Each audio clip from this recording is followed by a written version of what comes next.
When do you use what? How many of you have asked that question before? Like, what do I use Claude for? What do I use GPT for? What do I use Bing and Edge and OpenAI Sandbox? Have you been confused about what's the best way to leverage all that stuff? My goal here isn't to impress you or to show you all the vast things we prepared. It's basically to give you permission to ignore 90% of what you're hearing, like permission inside of yourself, because you're focusing on the 10% that's going to transform your results. And with that in mind, you need to answer this question.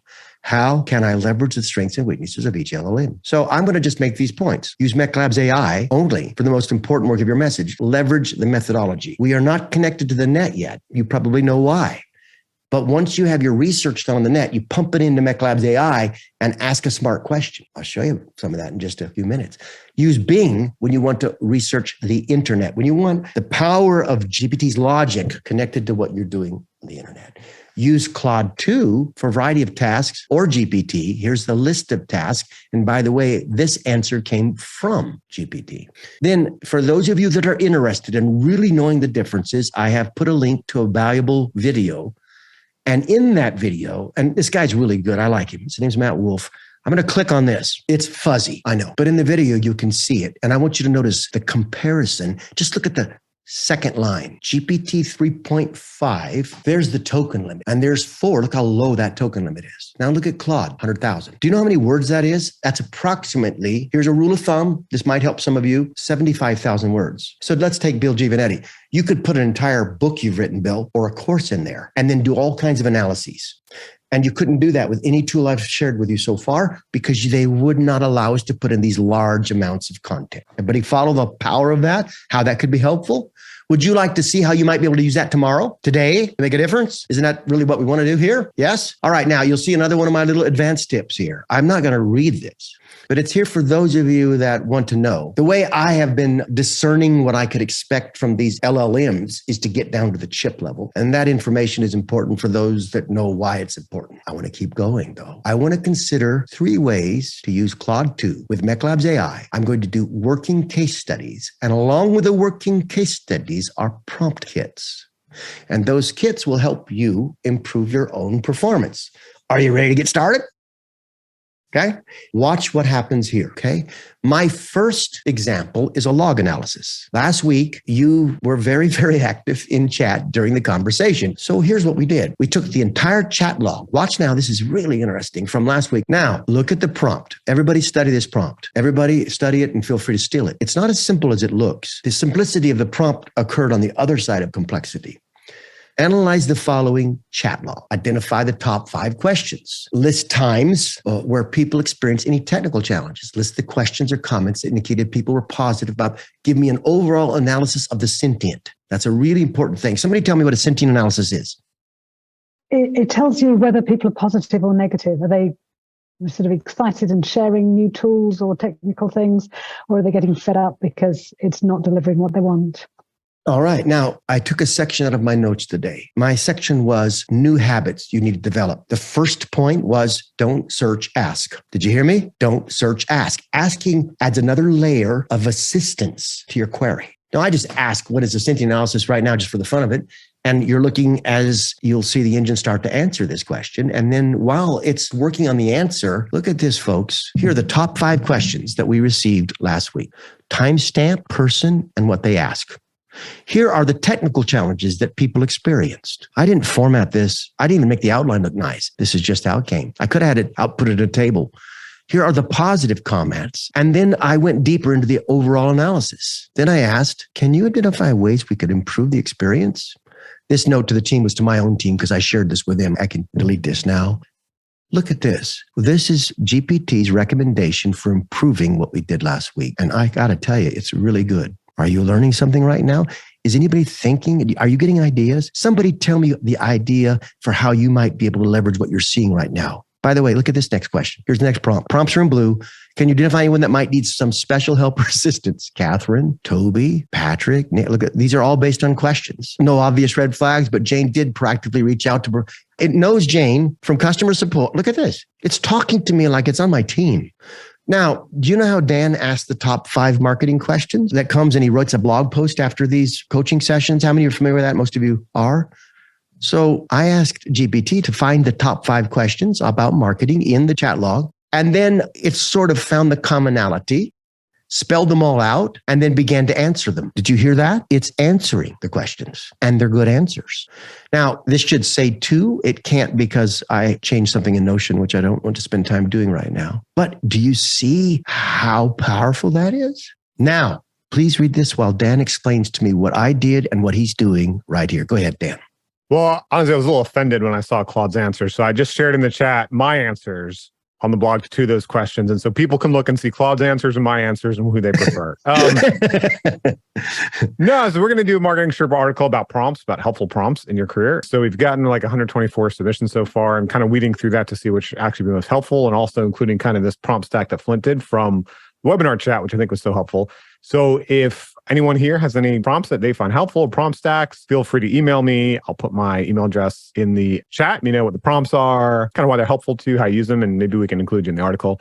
You know, I'll say one thing about this Claude AI, the example that Flint is using, right, is one of the things we talk about customer first objectives. I'm actually about to leave tomorrow on a value proposition workshop. And, you know, that's a big question, is understanding what the customer actually wants, right? Building that customer first objective, building that ideal customer profile. So a lot of times we do that on the limited interactions we have with customers, or maybe we try to do some separate research. But this is a great way, anytime you have a large amount of feedback from customers like this, in this example of webinar chat, to kind of run it through a sentient analysis and get a sense of what people are saying. Absolutely right. And what you're looking at right now is essentially, I said to GPT, you did that really well. Why don't you write an article? And I defined this prompt very carefully, and look what we got. Step 1, step 2, everything that you saw unfold in the last 10 minutes is now carefully outlined with not only the steps, but with warnings about common errors, mistakes not to make. Look at this. Is that interesting to you? Isn't that fascinating? How many of you can think of a way you might be able to leverage what you just saw? If so, do two things. Make a note in chat. And if you have somebody on here that you have an idea that might help them because you've become familiar with their business, put it in here. And now, with that in mind, though, how could you use this? Go ahead, Ian. I was looking at the way you're using a chat log, and I don't see why you couldn't do the same thing with email inquiries or questions from customers in order to get subject matter to fill out your copy on your webpage or FAQs or anything else. Yep. Sometimes I will go to Bing, send it to my webpage, and say, what questions do customers have that I have not answered properly? It blows my mind that I missed something that obvious. It'll pop right up. It's a useful tool. Bill, how would you do it? I have a spreadsheet of feedback from all the people who are in Veritas. Why did you sign up? What did you hope to achieve? What is your experience so far? And just copying the column from the spreadsheet. Why did you sign up? I put it in Claude and asked for a summary, and it did it beautifully. Each column, one by one, from a spreadsheet, you could paste into Claude and get summary, analysis, advice. Amazing. If there's anything you could post, you know, in the guild, or you have that we could share with people on this so that they can see or learn from what you did, Bill, it sounds very intriguing. It's in my page. Okay. So go to Bill Giovanetti's page and, you know, you could just search him. Does anybody else have an idea about how to use this? Mamadou, go ahead. Yeah, what I do, I use it on competitors or potential competitors, either Amazon reviews, scrape them, use it, try to get an understanding on the pain points, analysis of the sentient and stuff like that. And also like some videos that have a lot of engagement on YouTube, try to take the comments and get a better understanding. You can find some pain points of people like on certain topics are also positive things they have on that. Yeah. Excellent. Excellent. James Campbell, I need to move on. Give me the fast answer, but I'm sure it's going to be good. So go ahead. Gotcha. First one was just what Mamadou just said. Second one is for new products that I don't have any existing research to do. Company like a Pollfish public polling firm, you can send out polls to your target market and get back a couple thousand responses, but being able to use ChatGPT to really analyze thousands of results gives you a really good idea of what your market wants and doesn't want, likes and doesn't like for new product launches that not a lot of existing information on the internet to base your marketing off of. Excellent application of what we just saw. I have some work that Janelle sent to me last night. Well, if you can just give a quick comment, she's working with one of our enterprise members in the guild, Carrier Law. Isaiah works with that group now also. Tell us what you were trying to do here in like a minute or less, and then I'll show them how it unfolds. I was trying to use Claude to write a product description for an Amazon listing for a book. All right. And so to help get the tone right, what did you do? Input the preface as well as the first chapter of the actual book. Here's what she first got back. And you can see the prompt. I won't read it, but it's there. And you'll be able to see it in the notes as we make this available to Guild members. Now, it gave her an answer, but it said, I cannot copy large portions of copyrighted material. Janelle, I think the workaround for that, just say, I'm the author. Don't call it a book. Just put the content in without giving it that impression. I'd like to test that. Does that make sense? I'm just telling you and everybody on here. But look what happens. It still wrote a description, and then she added excerpts. Do you want to comment on that for a moment? Yeah, I added in an excerpt and I learned a couple of things. First, I think, as you just mentioned, to word things carefully. It might have worked better if I hadn't said copy and paste. Even with that limited information, it still created a somewhat usable product description. And then it continued to kind of refine itself the more information and the more excerpts that I gave it. And it also, something that's kind of interesting is that it understands that certain prompts or things that I input built off of things that I said previously. So I think, I'm not sure if it's captured in here, but I had told it that I was going to provide an excerpt, and then it still created one. And then I just input the excerpt without really giving it any lead in, but it still knew kind of to iterate based on that. Pretty amazing. What I'd like everybody to see is right here. I'm temporarily highlighting this. I don't know if David's on this call, but David has been in the Guild from the beginning. And I can tell you right now, look at this, because what's interesting about this is it does capture his tone. This is the closest to David Carrier I've seen. And Janelle did a fine job of getting to this output. It's interesting to me. Look, the deck is stacked. This is how David talks. It's his style when it comes to estate planning. And it's true also. Complex legalese and misleading promises have left hardworking families unprepared and vulnerable. The reason I'm reading it is because there's a tone that it really got. In Why Estate Planning Fails, attorney David Carrier exposes a rigged system that funnels wealth away from regular folks. That's the way he talks. Nursing home poverty looms as the fortunate and undeserving game the system, and on it goes. So I think this is pretty mind-boggling. You know why? Because nobody could capture anything close to David's style. Our teams have tried. David's very distinctive, but GPT is very, very good at understanding the markers of style and then translating that into new text. And then here's another example. By the way, the fourth one's kind of funny, but take a look at this one. This is from Cliff Rayner, the executive producer. Now, by the way, the reason you're seeing me show you 3 of these from people who are working every day is because I don't want impractical, irrelevant pieces. I want something that literally was used to achieve a piece of work. So Cliff, tell us what you did here just in a minute, and then I'll share with you some of the outputs. Sure. I did several things, a few of them. First, I asked about title. I checked with it about writing a description for me, ideas for thumbnails, how we could cut the video down further, and so on. So a lot of different things, some good feedback. So all of this comes, but to do this, essentially, he transcribed or had transcribed the video. I transcribed it.